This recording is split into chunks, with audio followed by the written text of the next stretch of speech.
Dear girls, कभी पूछना उस लड़के से वो डर कितना डरावना होता है जो डर उसे उस वक्त होता है जब तुम उसके साथ होती हो।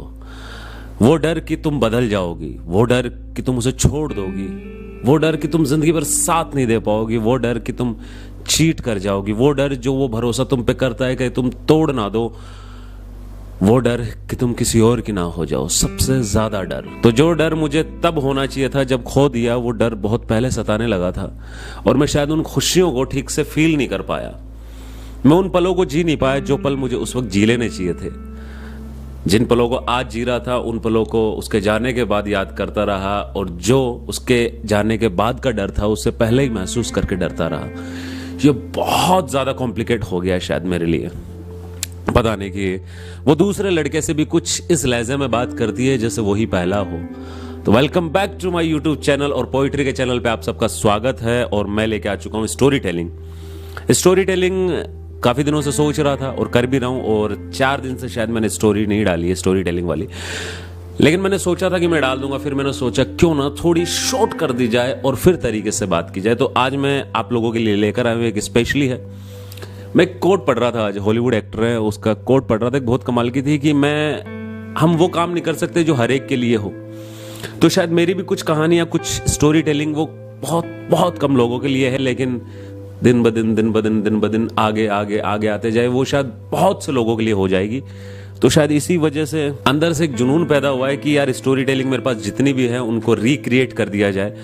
रिक्रिएट क्या होता है, मतलब जो 4 पेज की है उसे थोड़ा सा या तो 3 पेज का कर दिया जाए, या अच्छी है तो उसे 6, 7, 8 पेज पे ले जाया जाए और की जाए। तो मैं आज स्पेशली आपके लिए लेकर आया हूँ चाय पोइट्री।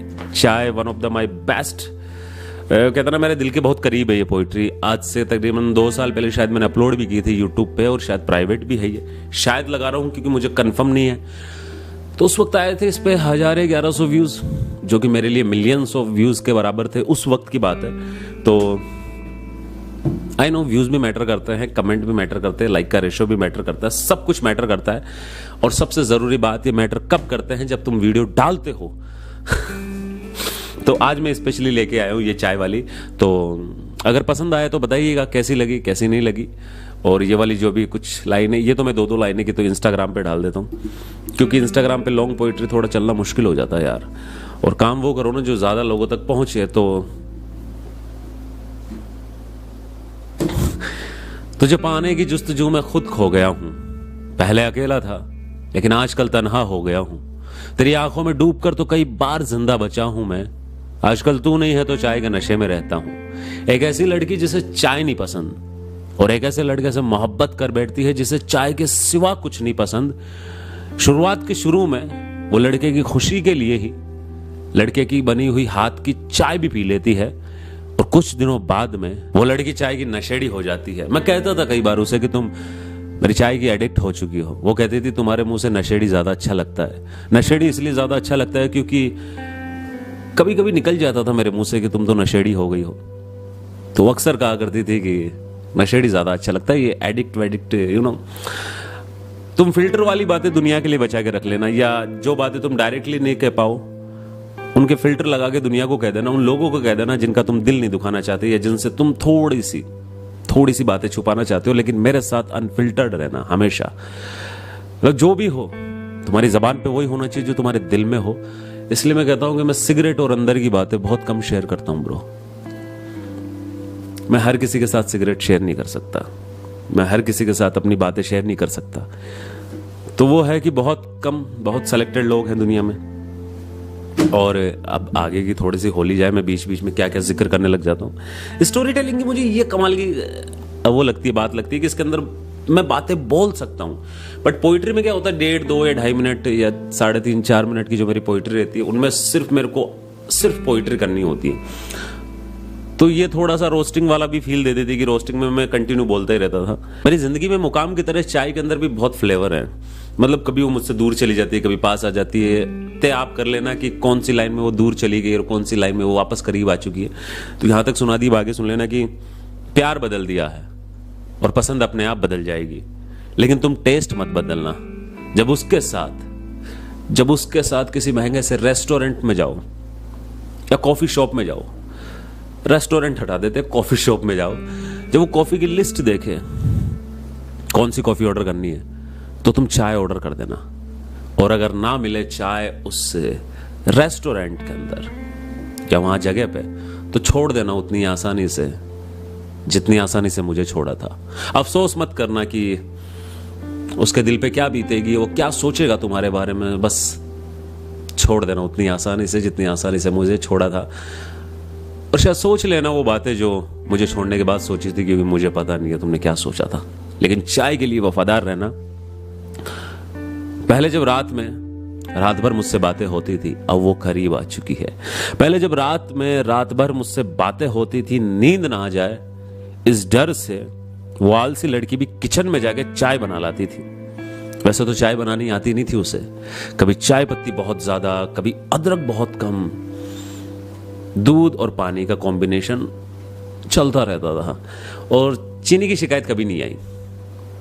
जब भी ज्यादा हो जाती तो शायद मैं पोइट्री के अंदाज में कुछ कह दिया करता था। शायद हो सकता है तुम्हारे होठों से लगकर चाय गले से उतरते हुए नीचे गई हो, तो शायद तुम्हारे होठों की मिठास उसके अंदर मिल गई हो, इस वजह से तुम्हें ज्यादा लग रहा है। कभी कभी वो भी पोइट्री कर दिया करती थी। आगे के नीचे बहुत सारी तुम्हारी स्वीट यादें रखी हुई है। जिस दिन लगेगा कि कम है चाय के अंदर चीनी, उस दिन डाल लिया करूंगी। ये महज एक काल्पनिक बातें हैं, कभी कभी कर लेनी चाहिए। हर चीज के अंदर लॉजिक नहीं ढूंढा करते। मुझे याद है अब तक उस नादान बेवकूफ लड़की की यही बातें दिलो दिमाग में इस तरह घुल गई थी जैसे चाय पत्ती पानी में घुल जाती है। इसलिए लोग कहते हैं कि इसने एक लड़के से मोहब्बत करके खुद को बर्बाद कर लिया।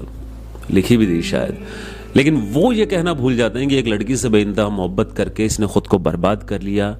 ये कहना जरूरी है, बेइंतहा कहना जरूरी है। याद है मुझे जब उसका बर्थडे था, हम दोनों में उस वक्त शहर की दूरियां थी, दिलों में दूरियां उस वक्त आई नहीं थी। तो मैंने कहा था कि मांग लो जो तुम मांग सकती हो। उसने कहा था दे पाओगे? मैंने कहा हाँ।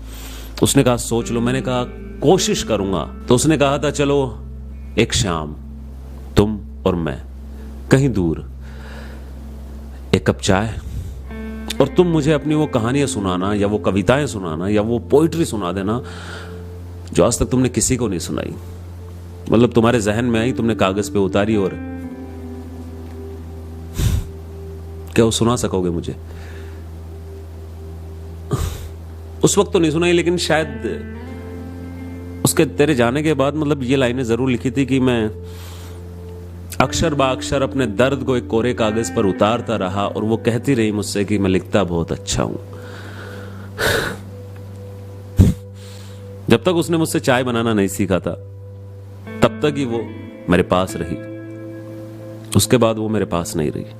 शायद इसलिए मोहब्बत को और चाय को इंतजार पसंद नहीं है। एक पे धूल जमने लगती है और एक थोड़ी ठंडी हो जाती है, तो पसंद नहीं। अगर उससे सच्ची मोहब्बत करना जुर्म था, तो उस जुर्म की सजा मुझे चाय मिली, और इस सजा को मैं ताउम्र बड़ी शिद्दत से काटूंगा। प्यार से नहीं, शिद्दत से काटूंगा।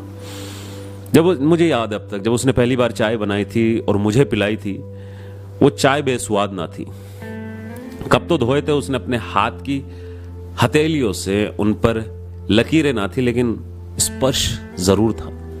उन कपों पर स्पर्श था, और चाय के अंदर एहसास था, आंखों में इंतजार था, और होठों पे यह सवाल था कि मैं कब एक बार चाय को टेस्ट कर लूं, या चुस्की ले लूं, या एक घूंट पी लूं, ताकि वो ये सवाल पूछ सके कैसी बनी।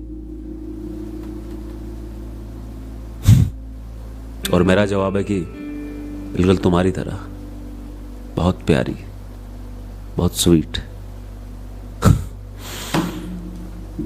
शायद चाय के साथ साथ मोहब्बत भी खत्म हो गई।